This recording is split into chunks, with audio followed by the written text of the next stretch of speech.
नमस्कार दोस्तों, मैं हूं इस वक्त मानेसर में रूह अफ़ज़ा बनाने वाली कंपनी हमदर्द फूड्स के मुख्यालय में।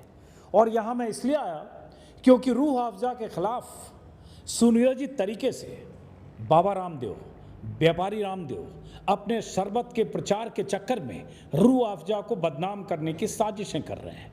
रूह अफ़ज़ा के मालिकों पर इसलिए हमले कर रहे हैं क्योंकि उनका एक धर्म विशेष से रिश्ता है, जिस धर्म के लोगों से रामदेव को दिक्कत है।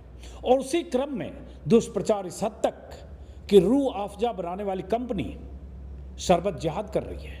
रूह अफ़ज़ा बनाने वाली कंपनी की जो आमदनी होती है उससे मस्जिदें और मदरसे बनते हैं और तमाम तरह की बातें कही जा रही है, क्योंकि व्यापारी रामदेव ने एक शरबत तैयार किया है, एक प्रोडक्ट जिसकी वो बिक्री रूह अफ़ज़ा के मुकाबले बढ़ाना चाहते हैं। अभी मुकाबला रूह अफ़ज़ा से।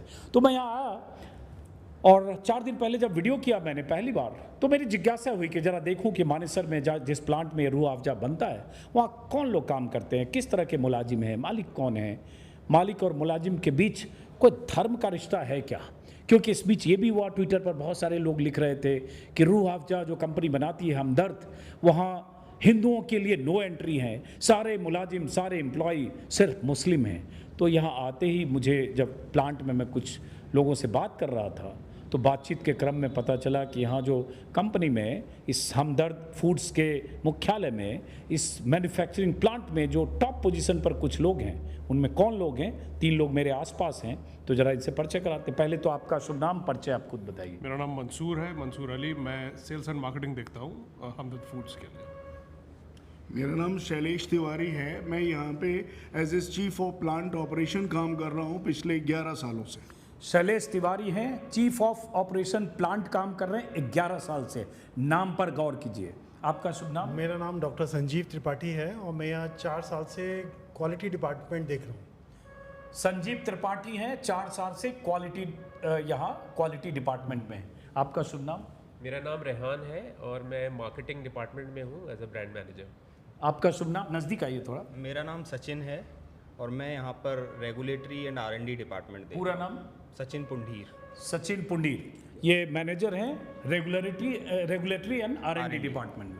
तो सचिन हैं, शैलेश तिवारी हैं, संजीव त्रिपाठी हैं। सबका आई कार्ड भी चेक कर ले रहा हूँ क्योंकि आज के दौर में ऐसी मुश्किल है, ऐसा दुष्प्रचार है, नफ़रतों का ऐसा बोलबाला, बीच में फ़ोन की घंटी बज रही है, इनको हम यहाँ रख देते हैं। नफ़रतों का ऐसा बोलबाला है कि शरबत के रंग और स्वाद को छोड़कर इसमें नफ़रत का घोल और शरबत की धार्मिक पहचान करने में लोग लगे हैं। शरबत में भी हिंदू मुसलमान खोज रहे हैं। तो मुझे लगा ज़रा देखें कि वाकई ये जो हमदर्द फूड्स हैं, जिसके मालिक तो मुस्लिम हैं और पीढ़ियों से शरबत के इस कारोबार में चौथी पीढ़ी है। पहली पीढ़ी के अब्दुल मजीद थे जो हकीम थे, जिन्होंने 1906 में हमदर्द की स्थापना की थी शरबत की। उनके बाद उनके बेटे, जो इनका शुभ नाम अब्दुल हमीद साहब, और उसके बाद इनके पोते अभी मौजूदा कंपनी में CEO हैं। लेकिन विस्तार से कई वीडियो में आपको दिखेगा। 3 वीडियो मैंने अभी शूट किए। जाते जाते लगा कि इन लोगों से बात करें, चूँकि इन 3 के बारे में जब प्लांट में मैं मिला तो वहाँ तो प्लांट में सब जो प्रोटोकॉल होता है उसमें एक ऊपर से ओवरकोट टाइप का कुछ पहना हुआ था, माथे पे कैप था, मास्क था, तो इनकी आइडेंटिटी भी उस तरह से पता नहीं चलती। तो मुझे लगा पता चले और आपकी दृष्टि खुले, आपके जहन में अगर कहीं नफ़रत इस कदर पैबस्त कर दी गई है कि आप यही मानने लगे हैं कि हमदर्द इंडिया के मालिक मुस्लिम हैं इसलिए हिंदुओं की नो एंट्री है, तो यहाँ एंट्री पॉइंट पर हमदर्द इंडिया के मुख्यालय के रिसेप्शन पर 5 लोगों से मैं बात कर रहा हूँ। इनमें से 3 कंपनी के टॉप पोजीशन पर हैं। कौन है? फिर से नाम? शैलेश तिवारी, संजीव त्रिपाठी जी और सचिन पुनिया। अब ये बताइए, इन दोनों से नहीं बात कर रहा हूँ अभी, इनसे मैंने प्लांट में बात कर ली है। आपसे बात करता हूँ शैलेश तिवारी जी। ये सब तो आप लोग भी सुनते होंगे, सब दुष्प्रचार होता है जी। सोशल मीडिया पर लगातार। मैंने 4 दिन पहले वीडियो बनाया, मेरे को 50 लोग लिख रहे हैं कि वहाँ तो हिंदुओं की एंट्री नहीं है, सिर्फ मुस्लिम एम्प्लॉय होते हैं। और आप कितने साल से, आपने बताया? हम पिछले 11 साल से मैं यहाँ पे काम कर रहा हूँ as a plant head and chief of plant operation. और यहाँ पे इस तरह की कोई भी ना तो भावना है, पूरे टॉप मैनेजमेंट से लेके नीचे तक ऐसा कोई संदेश नहीं है कि एक वर्ग विशेष को ही यहाँ पर एम्प्लॉयमेंट दी जाए या हम कोई कार्यविधि में उनको ये भागीदारी न रखें। यहाँ पे सभी को समान तरीके से रखा जाता है। इवन जितने टॉप रैंक के लोग यहाँ पे हैं प्लांट की देखरेख में, वो सारे हिंदू हैं। हाँ, मैं अभी प्लांट में जब था तो मुझे बॉटलिंग में जो बॉटल को बंद किया जाता, ढक्कन लगा रहा था जो भी, वहाँ जो ऑपरेटर था उसका नाम शायद पवन था, और जो फिर लेबलिंग में था करण नाम था। करण नाम था, एक बदायूं का था, एक कानपुर का था। तो जो बहुत इंपॉर्टेंट काम वहाँ कर रहा था, 2 से मैं मिल के आया। और भी होंगे वहाँ पे बहुत ही लोग हैं। अगर हम पूरी स्ट्रेंथ को देखें तो इसमें आपको 60% तक आपको हिंदू मिल जाएंगे। सुन रहे हैं गौर से?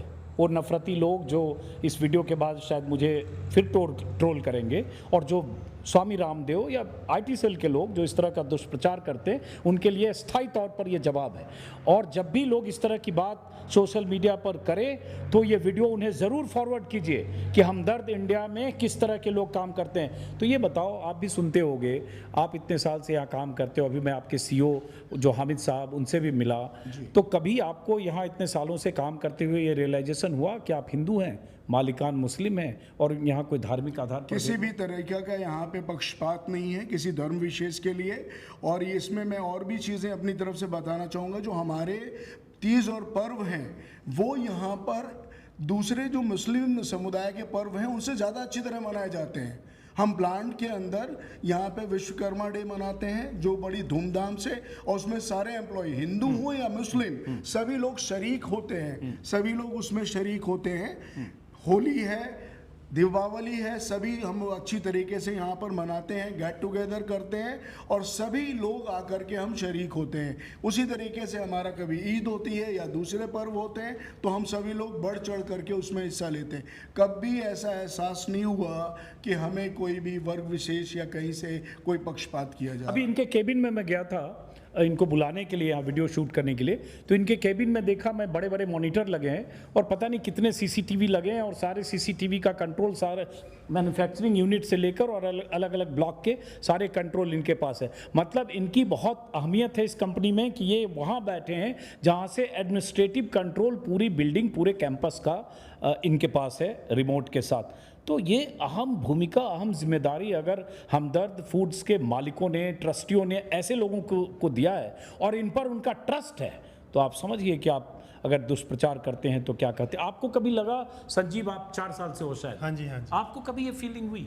नहीं, मुझे तो कभी फील नहीं हुआ। और यहाँ पे जो भी सिलेक्शंस होता है वो मेरिट बेस पे सिलेक्शन है, तो उसमें ऐसा कोई भी पार्शियलिटी नहीं है किसी बेसिस पे। जो मेरिट में अचीव करता है उसका ही सिलेक्शन होता है। आप यहाँ के पहले कहाँ काम करते थे? इससे पहले मैं डाबर इंडिया में था। ओके। और ये मेरी दूसरी पारी है यहाँ पे हमदर्द के अंदर। मैं पहले भी 2008 से लेके 2012 तक काम कर चुका हूँ इस ऑर्गेनाइजेशंस में। और दोबारा आने का कारण यही था कि यहाँ पे जो माहौल है, जो ऊपर से फ्रीडम है काम करने के लिए, मुझे लगता है और ऑर्गेनाइजेशंस की अपेक्षा बहुत ज़्यादा है। अब ये बहुत अहम बात कही है संजीव त्रिपाठी ने कि पहले 8 से 12 तक हमदर्द इंडिया में, हमदर्द फूड्स में काम कर चुके हैं। उसके बाद ये डाबर चले गए, वो भी शानदार कंपनी है डाबर, वैद्यनाथ जो आयुर्वेदिक दवाओं में, मेडिसिन में आप लोग ये उसमें उनकी बहुत बड़ी भागीदारी है। और उसके बाद फिर इन्हें लगा कि हमदर्द में ही वापस आना चाहिए, तो फिर वापस आए।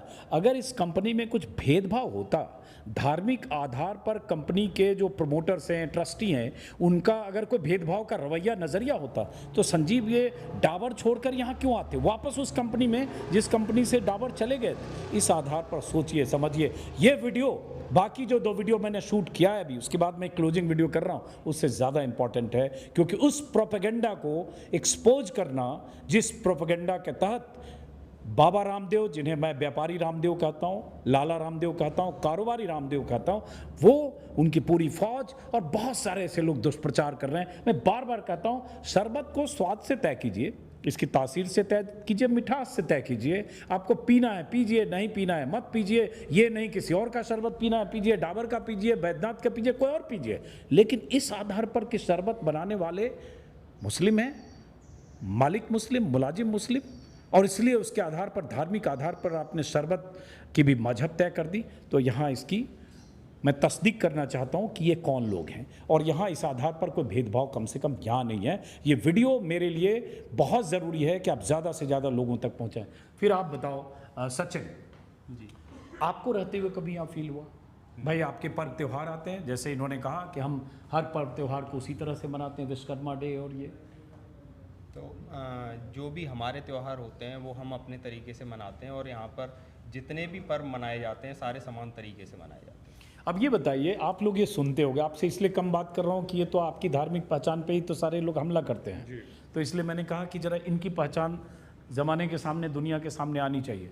तो आप लोग यहाँ काम करते हो, बाहर ये सब इतना सुनते हो, तो कभी हर्ट होते हो, कभी लगता है क्या हो रहा है यार, फालतू की बातें हो रही है? नहीं, हमारे पास टाइम नहीं है। आई डोंट थिंक हमारा फोकस ये है कि हम हर्ट हों या हम इस तरह की कोई भी सोच रखें। हमारा पर्पज़ ये है कि हम अपने बिज़नेस को आगे बढ़ाएं, और जो हमारे वैल्यूज़ एंड कोर वैल्यूज़ हैं कंपनी की, उसको आगे बढ़ाएं। चैरिटी की है, मेडिकल और एजुकेशनल चैरिटी में हम लोग हैं, और अपने बिज़नेस में हम काम करते हैं। हमारी इस तरह की कोई ना हम अपनी टीम्स को या हम खुद इन्फ्लुएंस होते हैं, ना हमारे ऊपर इन चीज़ों का फ़र्क पड़ता है। अच्छा, जो मैंने यहाँ वीडियो रिकॉर्ड किया है रूह अफ़ज़ा के प्लांट में, मैन्युफैक्चरिंग यूनिट में, बॉटलिंग में कैसे ये शरबत बनाया जाता है, बल्कि ये भी बताया गया कि अब नया नो एडेड शुगर वाला भी ये नया 3-4 साल से है शायद आया है। इसके पहले ये जो पुरानी बॉटल है, पुरानी पैकेजिंग है, जिसका इतिहास 115-17 साल पुराना है, तो ये कहाँ कैसे बनता है वो भी शूट किया है। और जो चौथी पीढ़ी है हकीम अब्दुल मजीद साहब के, जिन्होंने शुरुआत की थी 1906 में शरबत की कंपनी की, उनकी चौथी पीढ़ी के जो सीईओ हैं, उनसे भी मैंने विस्तार से बात की। ये आप दूसरे वीडियो में देखिएगा। एक वीडियो और किया, 3 वीडियो मैंने शूट किया है। सबसे पहले ये वीडियो इसलिए डाल रहा हूँ क्योंकि ये बहुत अहम है उस दुष्प्रचार का काउंटर करने के लिए जो दुष्प्रचार लगातार किया जा रहा है, शरबत की धार्मिक पहचान तय करके, शरबत में हिंदू मुसलमान खोज करके। बाबा रामदेव ने अगर कोई शरबत बनाया, उनकी कंपनी ने शरबत बनाया, आज की तारीख में 40-45 हज़ार करोड़ की कंपनी है, उनके मुकाबले देखें तो हमदर्द पूरे ग्रुप की शायद का टर्नओवर 1000-1200 करोड़ होगा। तो उस इतने बड़े साम्राज्य के व्यापारी बाबा को शरबत बेचने के लिए, अपने प्रोडक्ट के प्रचार करने के लिए एक 115-17 साल पुरानी शरबत कंपनी, उस पर हमले करने की ज़रूरत क्यों पड़ी? क्यों कहना पड़ा कि शरबत बनाने वाली ये कंपनी, ये लोग शरबत जिहाद कर रहे हैं, मदरसे और मस्जिद बनवा रहे हैं?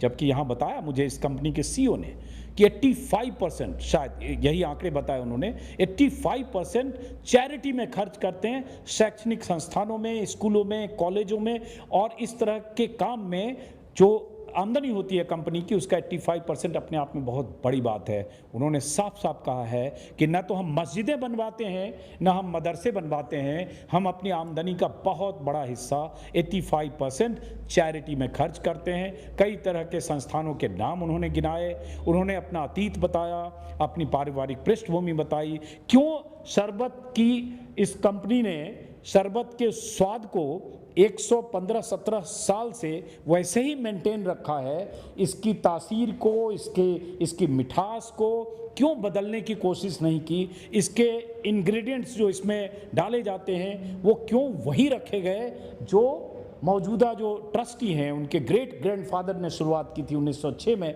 ये सब विस्तार से उन्होंने वीडियो में बताया। वो वीडियो मेरे यूट्यूब चैनल पर कल शाम आप देख सकते हैं। तो फिलहाल मानेसर के इस प्लांट से ख़त्म करने से पहले अपनी बात आप ही से शैलेश तिवारी जी की, चूँकि आप यहाँ जो, आप कितने साल से हो?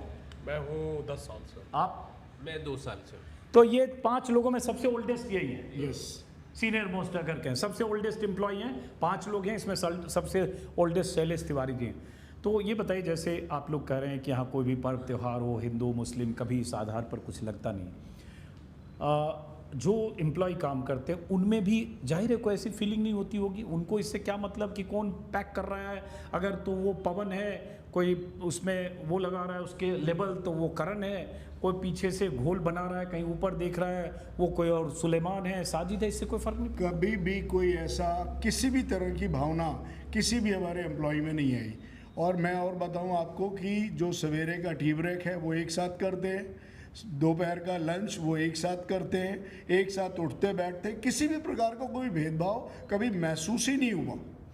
तो ये बताओ शैलेश जी, जब सोशल मीडिया पे इस तरह का दुष्प्रचार होता है, जैसे 2018-19 में भी बहुत कैंपेन चला, गूगल पे दिखा ऐसे ही कि हमदर्द में सिर्फ मुसलमानों को नौकरी मिलती है, हिंदुओं की नो एंट्री है, बहुत बवाल हुआ, बहुत ट्रोल किया गया, तो ये सब तब भी आप शायद रहे ही होंगे। जी। तो गूगल सर्च किया, उसमें मुझे मिला, तब भी कुछ रिसेप्शनिस्ट कुछ लोगों के फोटो डाले कि नहीं ये सब हिंदू, तो ये सब होता है। तो आप लोग इस पर यहाँ आपस में सोचते होगे, लगता होगा कि बहुत क्या आपस में हमारी बात होती है, हमें बुरा लगता है। ये क्या है कि सभी बीमार मानसिकता का ही लक्षण है जो इस तरीके के सब लोग अपने वक्तव्य देते हैं। इसमें कोई भी आधार नहीं है, किसी भी प्रकार कोई आधार नहीं है। और हम लोग को एज एन एम्प्लॉय हैं, हम यहाँ पर दिन रात बहुत ही परिश्रम करके और सभी मानकों को निर्धारित करते हुए अपने सारे प्रोडक्ट्स को बनाते हैं। तो निश्चित तौर पे हमें ये बुरा लगता है कि समाज के अंदर इस तरीके की कुरीति फैलाई जा रही है, जबकि यहाँ पे ऊपर से मैनेजमेंट से लेके नीचे तक बिल्कुल माहौल में ऐसा नहीं है कि किसी धर्म विशेष की हम बात करें। इवन हमारे यहाँ बातचीत भी नहीं होती है इन सब चीज़ों की। बहुत अच्छी बात है, यहाँ वो बातचीत नहीं होती है जो बातचीत बाबा रामदेव देश भर में कराना चाहते हैं, जो फैलाना चाहते हैं। अपने शरबत के प्रचार के लिए उस शरबत में इंग्रेडिएंट्स क्या है, उस शरबत की तासीर क्या है, उसकी खासियत क्या है, ये बताने की बजाय बाबा रामदेव ये बता रहे हैं जो दूसरी कंपनी शरबत बना रही, जो ये शरबत बना रही है हमदर्द, वो शरबत बनाकर शरबत जिहाद कर रही है। वो धर्म का मसला इससे जोड़ रहे हैं, वो धार्मिक आधार पर ये तय करना चाह रहे हैं कि आप ये शरबत ना पिएं, वो बाबा जी के शरबत पिएं। बाबा जी के शरबत में क्या है वो नहीं बता रहे हैं, वो ये बता रहे हैं कि ये शरबत आपको नहीं पीना है। ये शरबत कौन लोग बना रहे हैं? इस शरबत को बनाने में शैलेश तिवारी जी की भूमिका है, इस शरबत को बनाने में संजीव त्रिपाठी की भूमिका है, इस शरबत की मैन्युफैक्चरिंग में सचिन की भूमिका है, और ये दो लोग तो हैं ही, मालिक और उनकी पीढ़ियों के लोग इसमें हैं। तो अब आपको तय करना है। इसलिए हमदर्द में मैं इस प्लांट में इसलिए आया, जहाँ से मैं आया वहाँ से 2.5 घंटे लगे। जब मैं वीडियो करने की सोच कर चला तो एक जहन में ये भी आया कि बहुत सारे लोग इस वीडियो को देखने के बाद कहेंगे कि प्रमोशनल वीडियो है, अजीत अंजुम ने कुछ हमदर्द से पैसे लिए होंगे। सच ये है कि मेरे लिए इमोशनल वीडियो है, प्रमोशनल नहीं। इस मेरे वीडियो करने से कोई प्रमोशन का कोई मतलब नहीं है, कोई गिव एंड टेक नहीं है, कोई मसला नहीं है। मैं खुद अपना खर्च करके अपने 23 कंपनी में आया कि कोई अगर ऐसा नैरेटिव बनता है, किसी कंपनी को सिर्फ इस आधार पर टारगेट किया जाता है, किसी प्रोडक्ट को सिर्फ इस आधार पर टारगेट किया जाता है कि उस प्रोडक्ट बनाने वाली कंपनी के मालिक मुसलमान हैं, तो मुझे लगता है उसके खिलाफ आवाज़ बुलंद होनी चाहिए। क्योंकि इस कंपनी के जो मालिक हैं, ट्रस्टी हैं, वो हमारी तरह वो भी इस देश के नागरिक हैं। इस मिट्टी में, हिंदुस्तान की सरजमी में उनके पुरखों की भी का भी खून है। और ख़ास बात कि उन्होंने जब इस शरबत की शुरुआत की होगी 1906 में, तो हिंदुस्तान न पाकिस्तान था न बांग्लादेश था, एक मुल्क था, ब्रिटिशर्स का शासन था। देश आज़ाद हुआ, उसके बाद स्थितियां बदली, अलग बात है। लेकिन इसी मिट्टी में पले बढ़े लोगों की चौथी पीढ़ी आज इस शरबत कंपनी को आगे बढ़ा रही है, जिसमें ऐसे लोग काम कर रहे हैं। तो बाकी 2 वीडियो ज़रूर देखिएगा, उसमें पूरी बात कंपनी के ट्रस्टी, एम्प्लॉई, अंदर जो कर्मचारी काम कर रहे हैं उनसे भी बात, और इन सब से भी मुलाकात मुझे अंदर कंपनी के उस मैन्युफैक्चरिंग प्लांट में हुई। इसलिए लगा ख़त्म करने से पहले एक बार फिर से इनसे बात करूं, क्योंकि वहाँ सब ने मास्क लगा रखा है, कैप पहन रखा है, इसलिए शायद इनकी पहचान वैसे नहीं हो। फिलहाल इस वीडियो को खत्म करते हैं, फिर मुलाकात होगी। दूसरे बाकी दोनों वीडियो देखते रहिए। नमस्कार।